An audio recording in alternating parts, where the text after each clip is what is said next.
You're listening to Seattle Real Estate Podcast. So here's an example of a trade group who is specifically asking, hey, Seattle Police Department, we need you to hire more police officers so we can maintain a basic level of safety that we don't have right now. And these are people running grocery stores. These are people literally selling others groceries in the city of Seattle, and they don't feel safe. And we're going to talk about them reaching out to the police department. Guess what's happening? Well, with the whole defunding of the police thing and police officers retiring, quitting, making lateral moves, moving out of state, we're down, a couple hundred police officers, 250, probably 300 by year's end. That just doesn't leave enough police officers to make everything okay, right? So now we've got an actual example of the Washington Food Industry Association saying, hey, hire some more cops.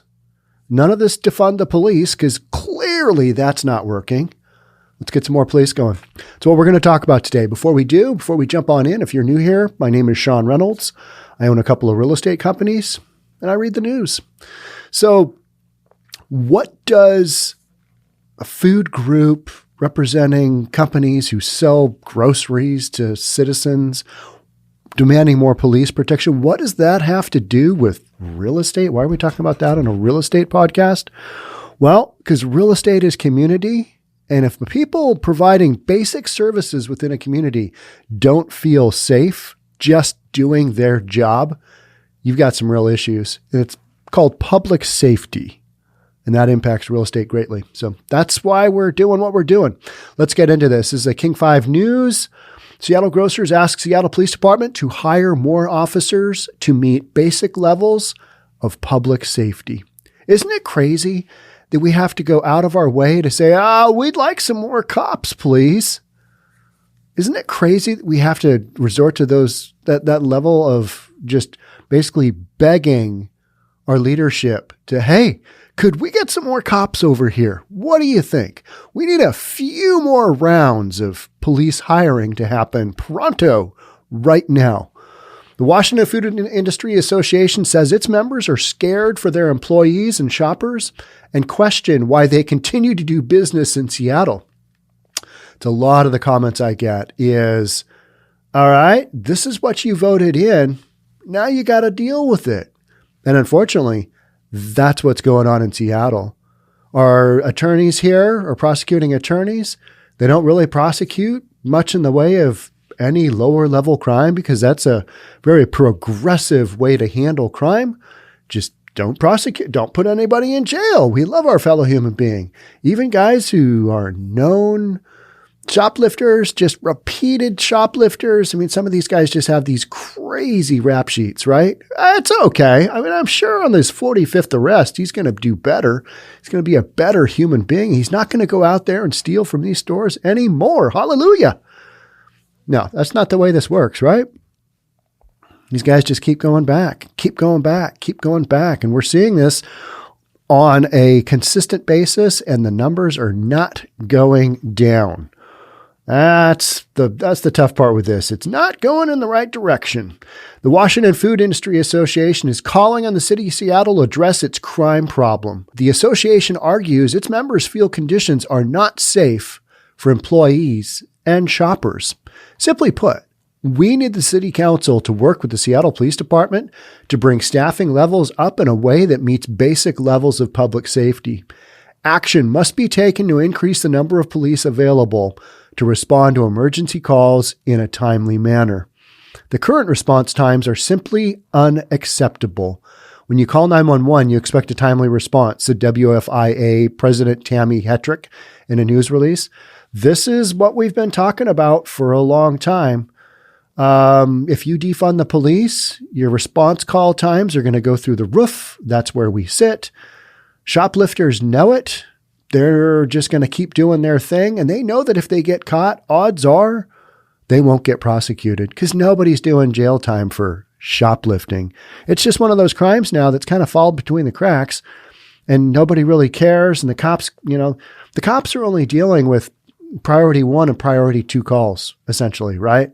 So anything else, if you're a store owner, good luck with that shoplifting call. Somebody's stealing from my store. That used to be a big deal. You used to be scared to get caught. You'd have to go into some kind of diversion program and, have to pay restitution to the store and all kinds of stuff. Not anymore. You can just go into a store, steal something, come on out, and, I was really hungry. I mean, that's literally one of the defenses here in the city of Seattle. It's been kicked around as, if it's a basic needs and you stole it, that's okay because you probably really needed it. Unfortunately, what's going on is people are stealing to feed their drug habits, and nobody really wants to talk about that. There are literally fences set up to sell stolen goods that look like new at a deep, deep discount. We just talked about one of Jason Rance's recent articles on the bazaar in downtown Seattle, where homeless people have set up basically a store to sell stolen goods on the streets of Seattle. Out in the open on 3rd Avenue. It's not hidden at all. It's like, all right, here's what we're doing. Come on down. We'll get you a big discount. The funny part that I thought was Jason Rance did the math on the discounted bottle of really pretty good whiskey. I'm going to guess it was discounted from, I can't remember, was it $80 down to $20, something like that. And it was like, if you're looking for a 70% discount on a really good bottle of whiskey, this might not be a bad option. You can't really prove that it's stolen goods, and the police can't either. That's why they're not shutting it down, and they're not confiscating the said allegedly stolen goods. And that's why the bazaar, continues to operate. We've got people just going in and stealing stuff willy-nilly because there's no repercussions for them doing that. None. Just like, okay. Might as well try and, get away with it if that's your thing. Why not? Nobody's going to do anything. Except here now we're starting to see an actual group saying, we need more cops. One of the best quotes is from the grocery store guy that we're going to read about, Kwon. He said, you got to do something, not just the talking. That was his quote. You got to do something, not just the talking about doing something with the levels of shoplifting and crime that are rising. The more than 200 Seattle police officers have left the force in recent months. It's more than that. And workers at grocery and convenience stores say they are feeling the impacts of the loss. I just try to do my best to protect the store and protect myself, said Ty Kwon, manager of Belltown Market. Kwon is often the only employee working in the convenience store. He stocks, helps customers, and finds himself increasingly responsible for security. You should see this guy. He looks like a Bruce Lee kind of dude. Small, but his defense is tight. I mean, he just blocks punches left and right. And how do I know this? Because he has security footage of him basically fighting shoplifters out in the street. Not necessarily fighting, but I think he ran them down and then they try and hit him and he blocks them. And it's just like, okay, this is a store owner. This is not an MMA fighter. This is not the UFC. This is a 53-year-old store owner like me. He's probably put his whole life into this business, into this grocery store. He's a one-man, band, and he's trying to do it all, including security. He's out on the street. He's not a big dude, but he's out on the street battling for what's his. And he shouldn't have to do that. Police should have his back. But we all know where that went. Yeah. Not good. Defund the police and have police quit and tell the police that they're horrible human beings. They're going to quit in record numbers, which they have. And now we are dealing with it.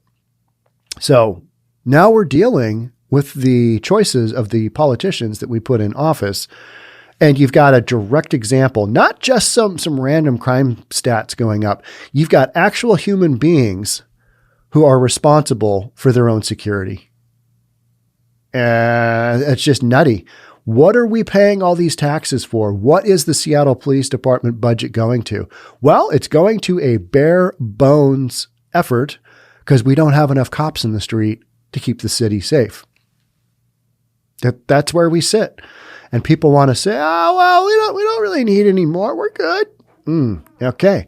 Not according to people selling groceries for a living, right?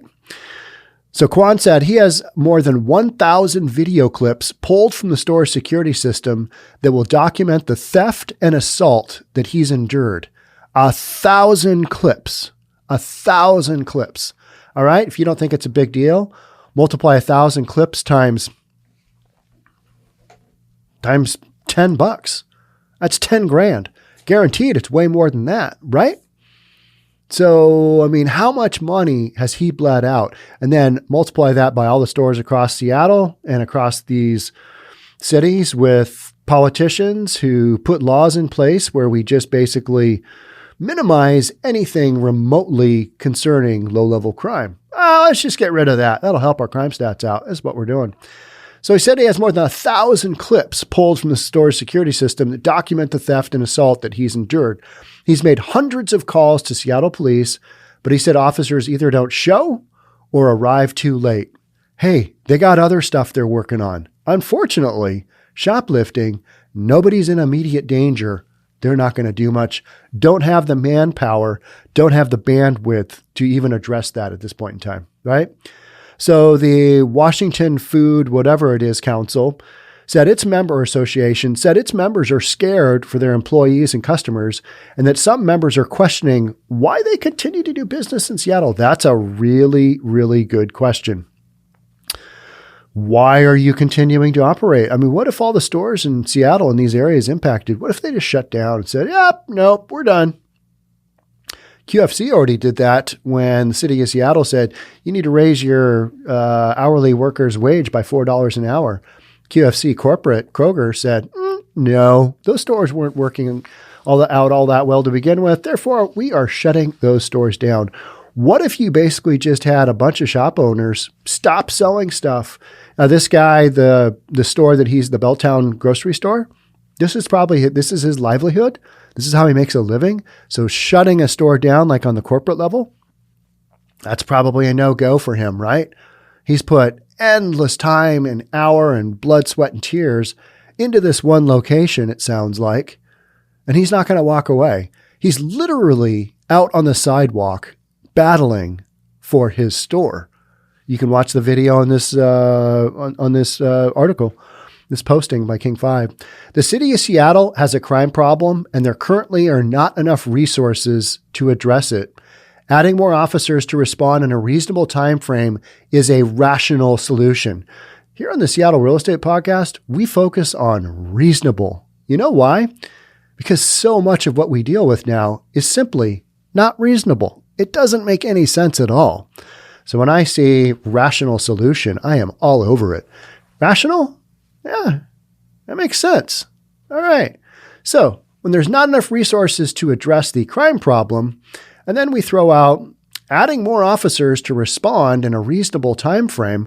Let's see, we've got more officers. They're able to cover more of the city. We can cover more situations, not just priority 1 and priority 2 calls. Maybe we can go out now and then and deal with a shoplifting call. Does that seem reasonable and rational? Yes, it does. I'm on board with that. I'm okay with that. Are we going to be sending out an unarmed social worker to said shoplifting problem? I hope not. No, that's no. Send out a cop with a gun, take down some of these shoplifters, put them in jail, make an example of them, and then we'll kind of see, all right, how's this working out long term? We would like to work with the council, Seattle City Council, good luck with that, and the Seattle Police Department to develop a solution to these challenges, said Hetrick. In response to the WFIA, the Washington Food, whatever it is, Association, is that independent? I guess I should probably get this group correct, shouldn't I? Let me go back up and let me look here. Washington Food Industry Association, sorry. So here's how this article closes out. In response to the Washington Food Independent Association, the Seattle Police Department said, Industry Association, sorry, I just butchered that again. The Seattle Police Department said, the department continues in its efforts to hire additional officers to enhance public safety service in Seattle. In other words, we're doing the best we can. Shut up about it. You defunded us. This is where we're at. Hey, this is what we can do. And I don't think anybody particularly blames the police. People are just frustrated. I'm calling the cops. This is what I pay my taxes for. They should come willy-nilly pronto, but I get it. We don't have enough cops to keep the city of Seattle safe. A lot of other cities, Portland, same thing. San Francisco, same thing. Minneapolis, same thing. You can see the kind of general trend here, right? So, and then a lot of folks are just going to say, well, that's what you get. You know, you want to be really progressive, you're going to have to take some progression in crime increasing as well. So that's what we're dealing with right now. Literally people who are, you know, getting your groceries from wherever to their store so you can go buy them. They've got 1,000 video clips pulled from store security that document the theft and assault that this one shop owner has endured. 1,000 clips. That's nuts. That's nuts. This should not be happening, but it is. And without enough cops on the street, you can kind of see, all right, well, and I've talked about this, you know, those doing the shoplifting, they're not going to slow down when they understand that there's not enough cops on the street to keep the street safe. They're not going to slow down their shoplifting just because, you know, officer law can't come out and handle things. No, it goes the other way. It goes the other way. They do more because they can get away with it. And this is a numbers game. If you shoplift enough, you get enough money, be able to buy yourself whatever it is, drugs, whatever it is. Yeah, this is just crime like this has become a way to make a living. And there's far too many people out there doing it.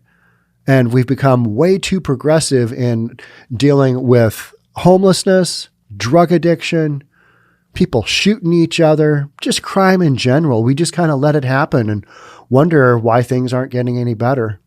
So this is going to get worse. We're going to have over 300 officers that are out of the Seattle Police Department here, probably by the end of the year. And all you got to do is just look at the numbers and go, ooh, here we are. Yep. Saw that one coming. I think most of us who are reasonable are like, defund the police? I don't really think that's a solution. If you got an interim plan for how you're going to handle crime going up in the meantime, if you've got a solution, I'm willing to listen to it.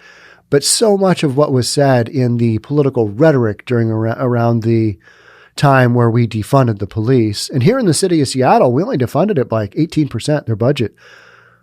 The peaceful protesters / violent rioters, they were demanding a 50% reduction, not based on any data or science. That's just a number they pulled out of their butt. Defund the police by 50% now. There was no correlation to 50% actually getting them where they wanted their goals to be. None whatsoever. They just pulled it out of their rear end and went, here you go. We want 50%. So in order to appease them somewhat, we gave them 18%. All right. We did a little whack. But in the meantime, and way before this ever happened, the number of police officers in these kind of cities, funding hasn't been going up. If it's been going up, it's because the city's population has increased so dramatically. And in a city like Seattle, we're at 770,000 police officers. We need the budget to be increasing more rapidly than it is because we've been at a deficit of police officers for years. Portland, same thing, for years. For years, cops on the ground, they're just struggling to try and meet like this article says, the basic public safety service throughout Seattle. Seattle doesn't have it. It's shy on cops. You don't have enough cops to run around and do their job. That's a pretty easy equation for me to kind of wrap my head around. It's like, all right, you don't have enough guys to keep it safe. Well, then it's not going to be safe. And here we are. We've literally got a grocery association saying, this isn't good. We need more cops. Bring more cops out now. How would this have gone? How would this have gone over last summer when we were just all enthralled with the whole defunding the police thing? It was such a new shiny object and had such hope and promise for those that were reimagining and rethinking until it didn't, right? Until The rubber hits the road, and reality is, okay, yeah, we did that, and there's less cops on the street, but our crime's going up. This isn't going the direction that we had hoped it would. Now, and the rest of us are like, okay, we saw that one coming. That's not a hard call. You take, what makes the street safe to begin with, which is officers doing, prevention. They work their prevention angles. You don't have enough prevention, then you're just totally backpedaling all the time, and you're trying to solve all these crimes, which you're never going to do because you don't have enough cops to do that. So this is not a shocking story by any means. The really interesting thing is you've got a specific industry association saying, hey, we need to do something. And you got to do something, not just the talking. I think that's a quote that we need to have on a t-shirt. You got to do something, not just the talking. Not just the talking. Because that's what it seems like we end up doing, right? Let's talk about this. Let's reimagine. Let's rethink. Let's do some more talking. We'll think. And in the meantime, crime just keeps on happening, doesn't it? It just does. And everybody's like, well, we're talking about funding this community-based program over here. How's that working out? Crime down? It's not. Shootings are up. It's interesting, isn't it? Who would have thought? Nutty, right? This is literally where we sit. I sit here reading these stories where you've got basic, associations of business that are, essential business within our community. And they're screaming out, hey, over here, we need some more cops. That's literally what they're saying. And they're saying, you got to do something, not just the talk. Talking is good, but action, that's better. But that's not what we want to do here in Seattle. We want to reimagine. We want to rethink until we are, just blue in the face. And then we do it some more. And then we stand around and go, why didn't that work out? We didn't really do anything, but we sure talked a lot. And it's shocking that all this talking isn't really having any kind of, obvious impact on the scenario. Crime isn't going to go down. It's not going to go down on its own. So I totally agree with the Washington Food Industry Association. And not just because I've experienced what they have, but because this is such an obvious condition. You don't have enough cops to keep Western Washington safe in a lot of these cities that are impacted by this, Seattle in particular. So when it comes down to voting, make that vote count. Because the folks that are responsible for the Seattle City Council in its current position, people who voted those folks in, you've got some decisions to make. You want to keep going with that? Maybe have some grocery stores, basically shut down. You've got businesses leaving some of these areas that are hardest hit, and we've read multiple storylines of businesses leaving. You've also got businesses coming in because they haven't felt the pain that other businesses have, like this owner of the Belltown grocery store. It's a small little mini mart, and he's probably been dealing with this stuff for years. Bring a new, store owner in, they might, treat it a little bit differently because they just haven't had the 1,000 beat-down video sessions that this guy has. They're willing to, try to deal with the challenge.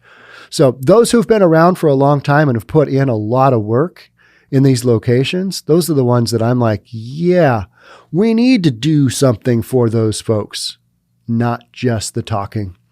But I got a feeling we're going to have a lot more talky talk coming because crime levels, they're increasing. People are talking about that in ways that I haven't seen since like maybe the 80s, where we had a lot of gang violence. I remember in high school, I graduated in 87. So I started in 84, graduated in 87. We had a lot of talk about gang violence, where the gangs were coming from. A lot of it had to do with the Crips and the Bloods out of California and the East Coast, right? Just how that went. So we talked about it a lot, and we had gang prevention here in Seattle. Right now, we've kind of gone the other way and just said, police are bad. Therefore, we don't want to hire any more cops. We're going to we're going to reduce their budgets. We'll just see how this works out. Yep.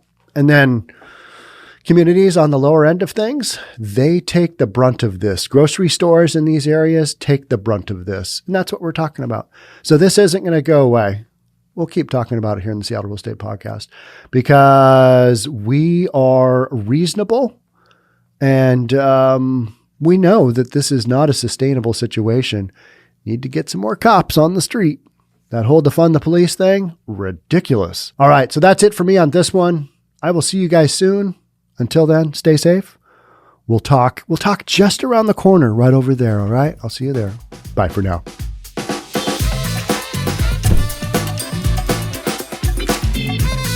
Don't forget to subscribe to our channel and hit the notification bell so you'll know when our next video is out.